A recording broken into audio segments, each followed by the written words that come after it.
So yun na mga lot, i-base na natin yung golden orange na tinimpla natin dyan. So ito na yung pangalawang video na ginawa ko mga lot. Tapos ito yung papakita ko sa inyo yung tinimpla natin na powder. So ayun yung golden orange na powder na nilagay ko sa mixing clear. So ayun na yung pagkatimpla nyan. Tapos bubugan na natin yan dito sa ginawa natin base na charcoal orange. Tapos bebase na natin yung golden orange.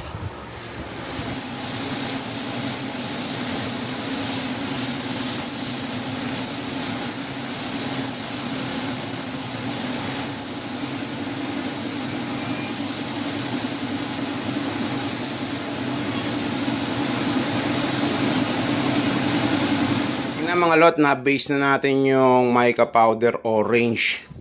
Ayan na. So ngayon, ita-top coat na natin yan mga lot. Pero bago natin top coat yan, meron pa tayong ihahalo sa top coat na yung moonlight pigment natin. So pakita ko sa inyo mga lot yung gagamitin natin top coat. So mga lot, ayun yung clear coat natin, no. Tapos ito yung moonlight pigment natin. So kasandok lang ako dyan ng ganyang karami. Tapos salin na natin dyan. Dagdagan ko pa ng konti. Yan. Tapos haluin lang yan mga lot.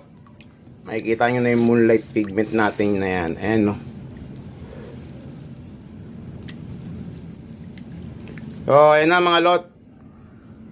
Top coat na tayo dun sa ginawa nating mica powder orange.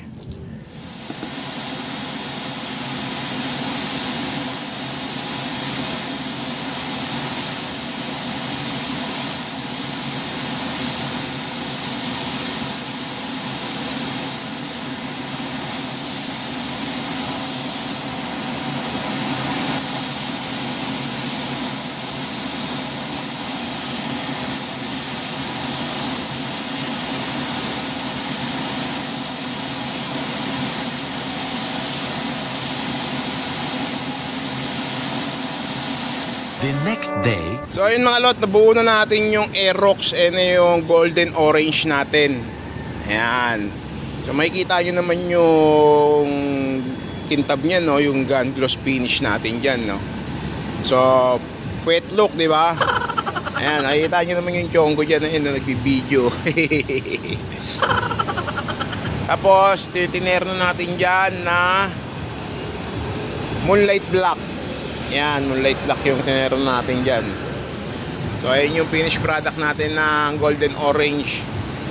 So ginawa kong concept dyan, yung parang concept sa mga Indo, no, two-tone golden orange tapos moonlight black.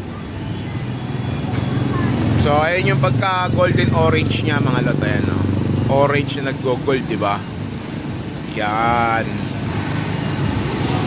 Iyon, no.